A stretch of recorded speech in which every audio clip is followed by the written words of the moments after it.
Today, the internet is a huge part of our daily lives. We communicate with Zoom, like posts on Instagram, and watch videos on YouTube.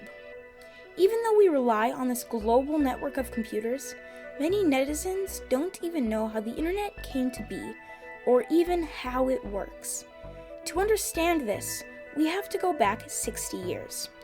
We are going to go on an important journey to one of the key periods of communication in history.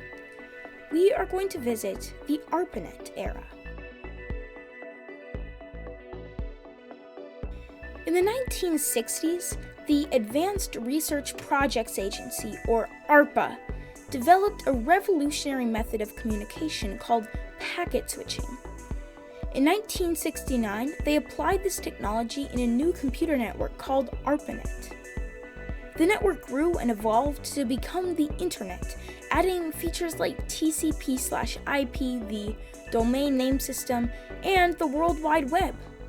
Today, the Internet is a huge part of our daily lives, making the creation of the ARPANET among the most important parts of communication in history. It all started around the year 1959, when a computer scientist named Paul Baran joined RAND, a corporation focused on Cold War-related military issues. One of their major concerns was how to make communication systems resilient to a nuclear attack.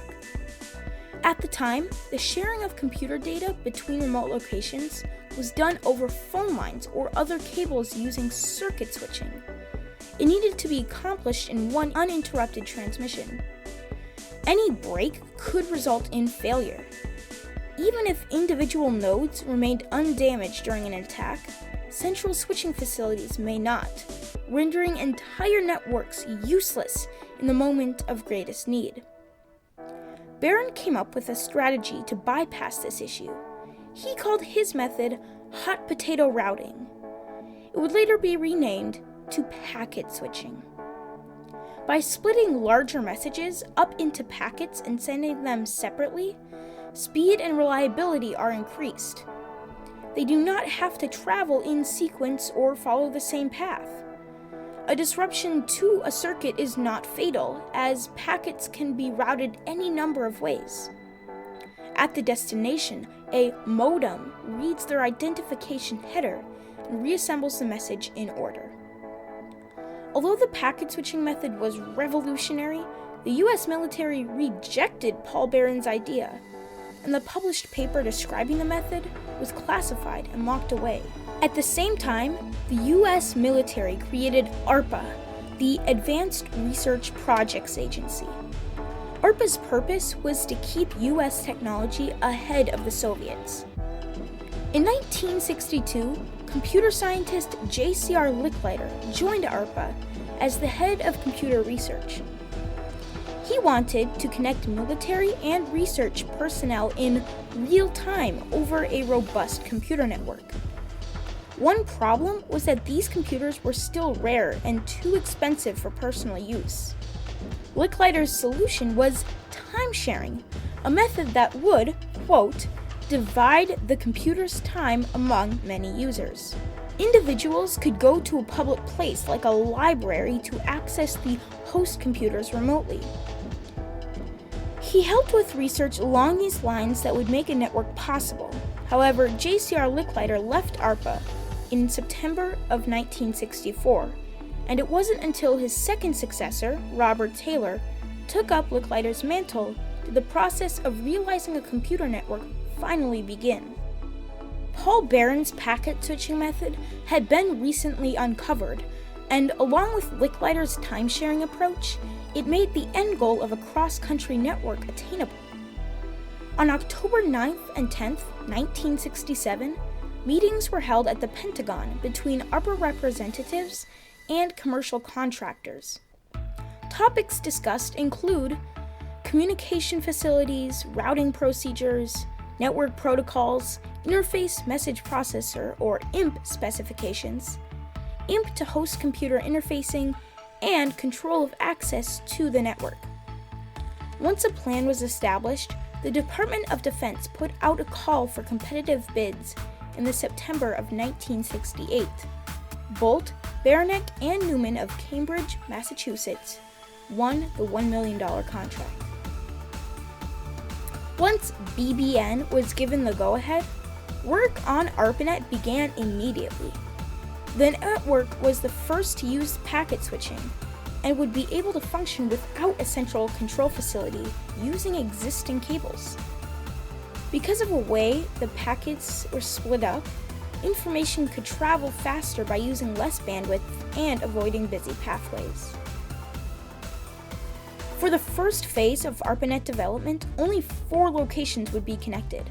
They were UCLA, the Stanford Research Institute, or SRI, the University of California, Santa Barbara, and the University of Utah. All of these computers were different models and different brands running different operating systems, a significant departure from previous computer networks that needed everything to be the same. This was possible thanks to new hardware technology in the form of Interface Message Processor, or IMP microprocessors. These were smaller, uniform devices that worked in tandem with the larger and more varied computers on the network. The IMPs would format outgoing messages in a way that all the other IMPs could understand, and they would transfer incoming messages into a codec that the host computer could read. The work on ARPANET was unparalleled and was not rivaled in any way.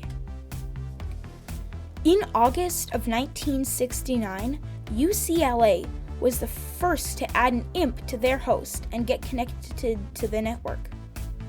In October, Stanford added their IMP and host to the system, and on October 29, 1969, the 2 computers were connected over a 50 kilobit per second phone line. The first message was sent that day at 10:30 p.m. Programmers at UCLA and Stanford Research Institute spoke on the phone so they could tell each other what was happening. The UCLA programmer sent an L over the network, after which he asked Stanford, "Did you get the L?" SRI confirmed with, "Got the L." The same was for an O, and UCLA tried to send a G, but the network crashed before it could arrive. Even though this first message happened privately and late at night between 2 unknown ARPANET technicians, and even though it only lasted a few minutes, it was a pivotal moment for communication in history. It was the birth of the internet. Scientists and research personnel were now able to communicate with each other instantaneously, making it far easier to collect and organize the work being done. In a 1972 documentary, J.C.R. Licklider said, "The computer technology has been moving in a way that nothing else people have ever known has moved. Here's a field that gets 1,000 times as good in 20 years. And he was right. ARPANET continued to evolve and grow. By 1977, there were over 100 computers on the network, and new important updates were being released regularly.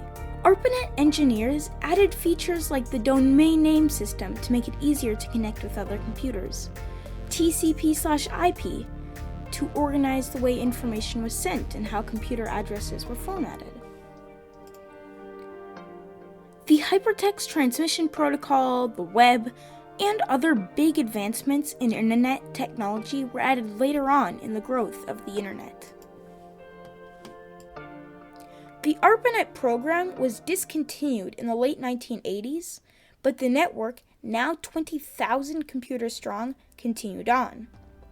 It would continue to grow to astronomical sizes and become the worldwide online community we know today. It's important to look back and be amazed by just how far we've come since that first message changed communication forever.